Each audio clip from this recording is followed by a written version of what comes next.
Hello, my name is Jarma Bennett and I work in the Office of Information Management and Analysis, or OIMA, at the State Water Board. Welcome to this webinar. In this webinar, I will review how to enter inspection records into SWRCB. In this webinar, we're going to review what inspection records are, how to create a new inspection record, and modify an existing record. We will also view inspections from the regulatory measure module, view reports that display inspection data, and also discuss other considerations in regards to inspection records in SWRCB.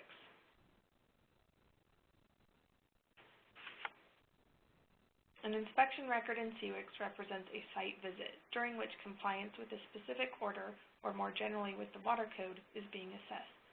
To enter records into SWRCB, you must have a user account that has the user right function of creating and maintaining inspections. Before continuing, I want to review a term that I use and that you will see in SWRCB. It is wizard. In terms of SWRCB, a wizard is a set of screens and system functionality that helps users create complete records more quickly. Instead of a set of empty fields, the screens lead the user through entry by asking questions and defaulting to certain entries that can be modified later if needed. For example, we will see that the inspection wizard requires one inspector lead and doesn't give an opportunity to add additional inspectors. If other supporting inspectors also went on the inspection, once I have finished the wizard and my inspection record is created, I will have to open the record and link the additional supporting inspectors.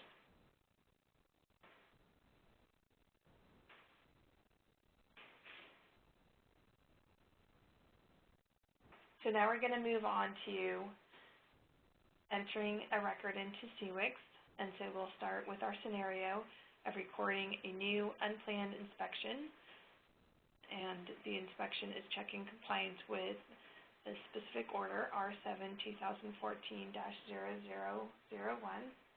So the steps we'll be taking are to initiate the wizard, search for the regulatory measure, confirm this inspector lead, and then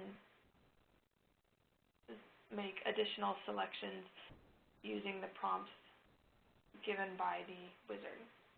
Now we'll go and go through those steps. So now I'm going to log into a test version of the database because this isn't real data. We don't want to put fake data into production. And here's the main menu of SWRCB, and we'll go to Create, Maintain Inspections. And here we will launch New Inspection Wizard.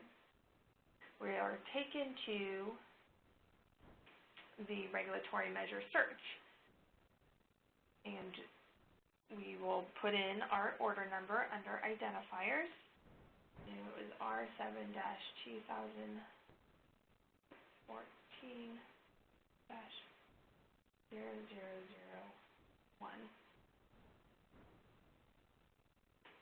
And we'll initiate our search.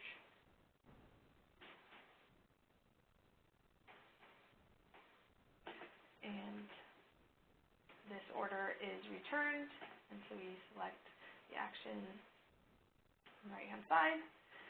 We're presented with the proposed inspector lead, and this person comes from the staff person linked to the regulatory measure.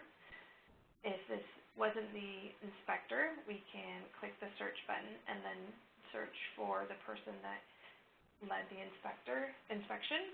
In this case, we're just going to continue. Now we select the inspection type. We see a number of options. If we want to learn more about what each of these means, we can select the C definitions hyperlink, and that opens up a new window with definitions of these inspections.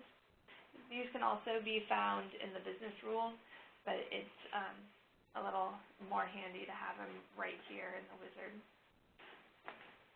So we're going to select a B type of compliance inspection. This is your general run-of-the-mill compliance inspection. It is less comprehensive and doesn't include sampling than a Type A inspection would, and as you saw, there are a number of other inspection types that you could select from. Then we have the default program. This is taken from the program of the regulatory measures, so you should really just leave that as is. The lead inspector type, so we see that there are several choices here. It defaults to state because in most cases we are the ones, the state, either regional board staff or it could be state board staff are doing the inspection. But if it happens to be a contractor or EPA, you have those choices as well, but we're going to leave it as state. Is the inspection a work plan commitment? There's an option to say yes. This is not used formally, but if your region or your personal organization setup wants to track that kind of stuff, you can use this checkbox, but you don't have to. What is the status of the inspection? It's either performed, where it's happened, or it's planned, so it's upcoming. In our scenario, we're doing a performed inspection. And once we click that, we have the inspection dates, and that those are required. When we click into the box, we get a pop-up, and so we will select the date of the inspection. And so I selected May 4th. Automatically, it says that it fills in the end date to be the same date as the start date because most of our inspections are only one day. If it happens to be a multi-day inspection, then you can just go in here and edit the end date. Now we have summary of inspection findings. You'll see that this is a required field, and we have a max number of characters. So I would say site in compliance. And something brief that says something about the site. You also have a little more room in the general notes to say a little bit more about the site. Then we get to the inspection results field. This is another field that's not globally used, but if it's something that your office wants to track or you want to track, you can certainly use these values to specify the outcome of the inspection. And then you can create your inspection. You get the screen that gives you your inspection ID, and then you can also click here to go to the inspection record. And you can see that it's been created using the order that we started with. It has the summary notes that we entered and gives the place that that was inspected. We move on to the related parties. You see the inspector lead is created, and this is where if there were additional supporting inspectors, you could link additional people. If you also wanted to record somebody from the discharger was also in attendance, you could link them as well, but it's not required. Here we have inspection violations tab. These are violations found during the inspection, and it's pretty easy. If you want to link an existing violation, you'd click this button, link a violation, and it would take you to the violation search screen. If you wanted to create a new violation, you just say launch violation wizard. When you do that, you get the wizard for creating violations, and you can run through those fields. Just say order condition, no order on site. The discovery date is the same as the date that we went out on our inspection, which is May 4th. The occurrence date is also May 4th in this particular case, but it could be something else. The discovery date would be the date that we went out. The occurrence date could be something else depending on what what the violation was of. It's already automatically linked to the inspection, and specifically the inspection that we just created. It takes the program of the inspection and the regulatory measure that we started with, and we can't do any of the NPDES fields because it's not an NPDES order. And you do need to select a violation rank, and depending on what it is, you select Class 1, Class 2, Class 3. If you're not sure, you can say not authorized to assign rank and go discuss the issue with somebody else who does know more about rank, and then you'd come back, or that other person could come back and complete the violation. And this webinar really isn't about creating violations, but I did want to go through that quick exercise to show you that in one sitting I can enter all my records, and by working off the records that have been created, it automatically makes those links for me. And so I've now created an inspection and a violation about what I found during that site visit. We also have additional info. This is where, again, here's another field that you can use to say, give a summary, kind of a one-word summary about what the site was like. But again, as a state, we don't rely on it. And then this last tab, the attachment tab, is important. Once you have completed your inspection report, your final report should be uploaded here. And as I'll cover later, the attachments that are uploaded to the inspection record are available through the Facilities at a Glance report. And so you do only want to put final versions attached to the record.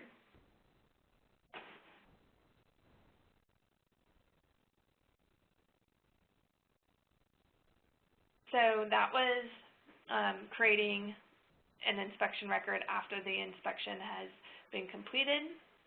Now we're going to talk about entering an inspection that you're planning to do. And this time we'll start from the regulatory measure module. Will you enter a planned inspection using an enrollee for the Southern California Edison for that site under a general order. And this, the inspection tab in the regulatory measure module displays inspections of the facility linked to the regulatory measure that you're on.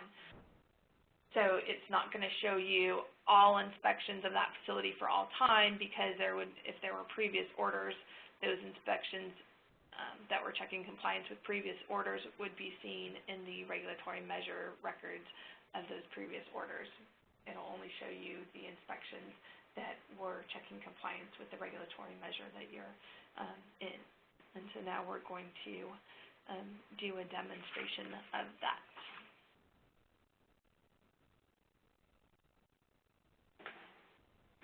I'm going to go to the main menu and go to the regulatory measure module. And here we're looking at a facility of,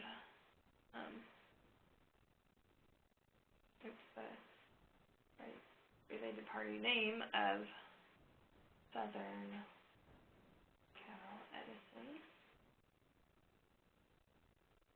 And the order number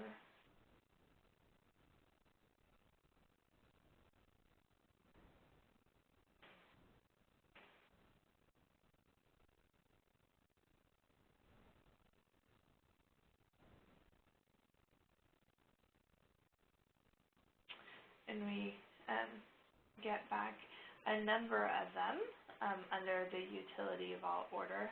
And my scenario didn't specify which one. There's actually also facilities called Southern California Edison, because this is a demonstration and not real data. I'm just going to pick one of them so we can proceed with our demonstration. So here we have our regulatory measure record for this enrollee under a general order, and we have a number of tabs along the top, and we'll go over to the inspections tab. Right now we don't see any inspections, so this indicates the site hasn't been inspected under this current order, but I'm going to add a new inspection, and it takes you to the same wizard that we saw before. We're going to leave Sheila as the staff, and we're going to click continue. Again, type B. This time we're doing a planned inspection, and so it gives you the fields to enter plan dates. And I'm going to say we're planning to do this next month on the 14th. And again, it defaults to a one-day inspection, but if you are planning a two-day inspection, you can certainly change the end date, and then you create your inspection. And since it has no actual start date, you know it hasn't been completed, but there's a placeholder there.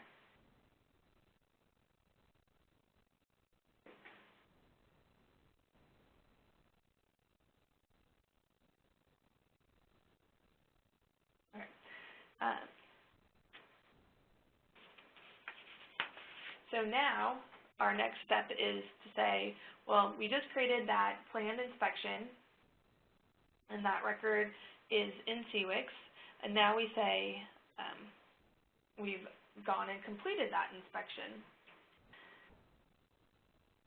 And so we want to update the same record. We do not want to create a new record. We want to find that existing record and update it. And I'm going in a little bit of a different way, even though we're going to be right there on the regulatory measure module, just to show you the different ways to get into the inspections or search for the inspections that you want. We do want to make sure we get there, since there were several, we want to make sure we get the right one. It is Southern California Edison Place, all spelled out in Region 3. So, like I said, I do want to show you the various ways to get into inspection records. So this time we're going to go to Create, Maintain Inspections. We're going to select a place, and I just noted that it's Southern California Edison, all spelled out, and that it's in Region 3. And so I can either click search or hit the enter key, and we get a place matching our criteria. So we'll click the select hyperlink. That populates the place entry in our inspection search. So we haven't actually searched for our inspection. We searched for the place, and now we can proceed with searching for an inspection of that place. So we'll hit the search screen, or the search button, to initiate that search, and we come back with a result. It's a type B. That's what we entered as our planned inspection for the 714. And so we'll go on into that inspection by clicking that hyperlink in the first column, and we see that it's been planned. So we want to put in actual dates. Say we were ahead of schedule. So we're going to say that it was actually done on June 2nd. Once I put in those dates, again, it defaults to a one-day inspection. But once I put in actual dates, the status automatically changes to performed, so we don't have inconsistent data here. And we'll go ahead and save that. Another check that SWRCB does is, as you may recall, that when we put in our first inspection record during this webinar, we were required to put in a summary. When we put in our planned inspection, we weren't required because the inspection hadn't taken place yet. Once I've changed the inspection from being planned to performed, I'm now required to put in a summary. So I'll put in just something brief. No violations noted. And again, when I have my completed final inspection report, I want to go into the attachments and link those.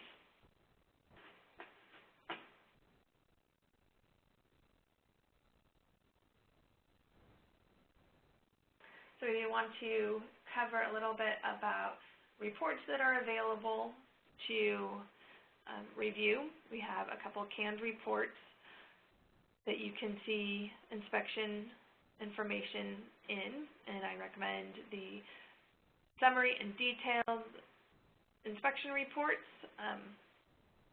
and then also the facility at a glance report.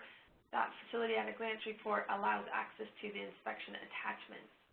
So I'm going to go back over into SWRCB, but now move over to production, just so you can see that here we have a facility at a glance report.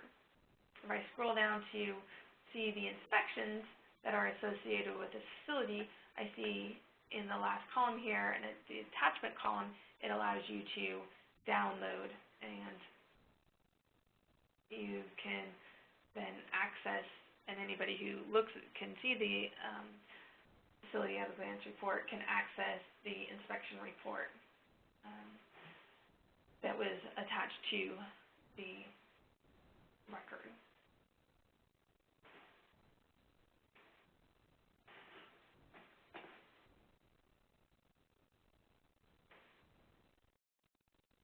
I also want to note in the summary report and the detailed inspection report, the summary has less criteria you can search on, but then it does drill down into the detailed report.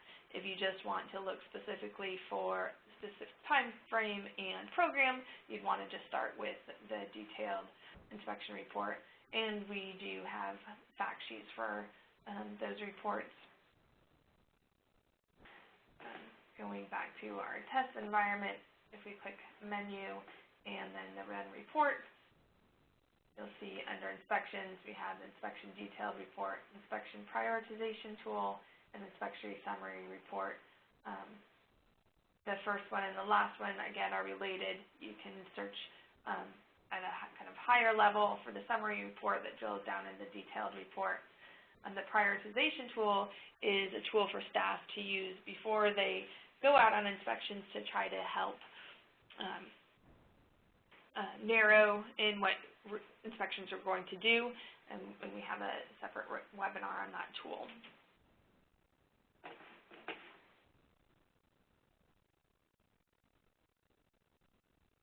So a couple other considerations. I mentioned these during the webinar, but if you do need a definition, we do have links to the business rules within the module, and then links to some of the definitions within the wizard. If the place isn't regulated, you need to create an unregulated regulatory measure. It's really important that you start off with a good base regulatory measure, whether that's an enrollee record, an individual WDR, an NPDES permit, or even an unregulated regulatory measure, so that all the records you build onto that, the inspection record or an violation record or even an enforcement action record, can use the values that you started with to make good, complete records. So always start with a regulatory measure. We do have some precautions that if you're trying to enter an inspection that already exists, that the system won't let you. And I'll demonstrate that really quickly. If we go back to the regulatory measure that we were in, where we created that planned inspection, and so that was actually done on 6/2, so we said, and so if we go and add new inspection,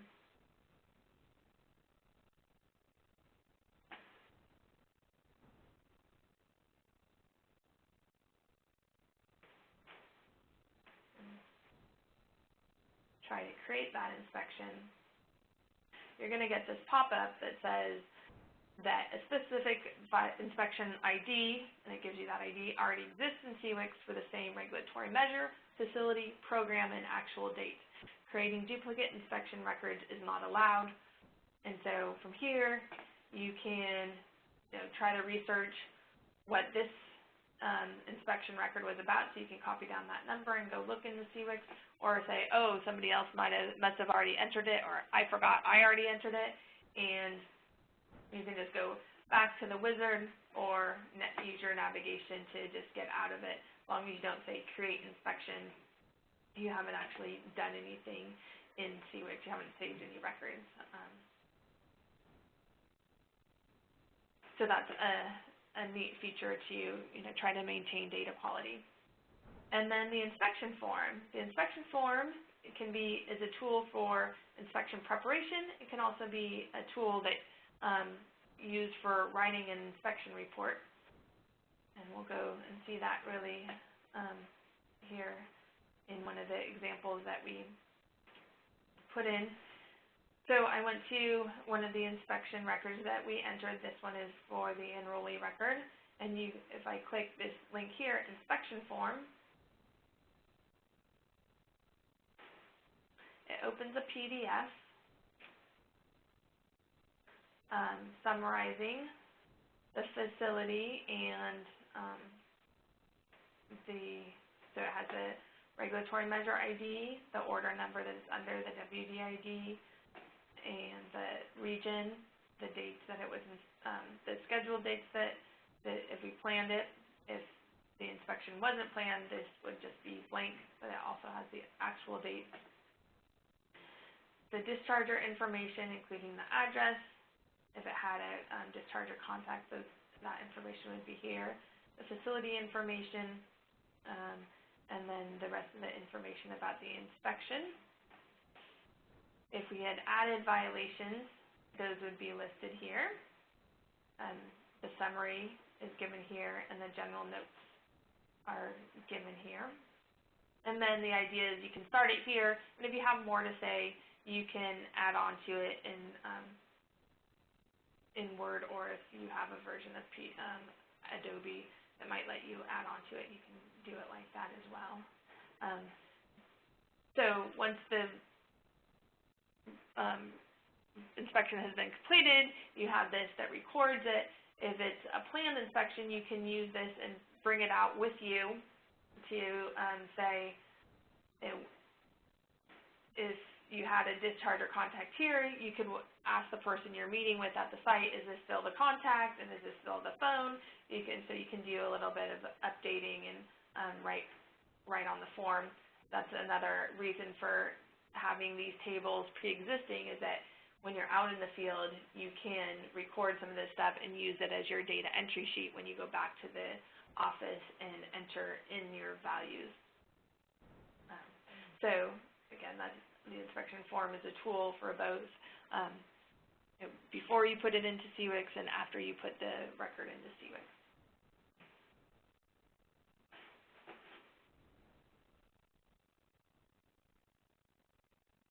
You can always get additional information on the SWRCB intranet, and you can contact the SWRCB Help Center either by phone or by email. And you can also contact me by phone or email. So in this webinar, we discuss what inspection records are, how to create new inspection records, and modify an existing record. We also viewed inspections from the regulatory measure module, viewed reports that display inspection data, and discussed solutions for discussed additional considerations in regards to inspection records. Thank you for attending.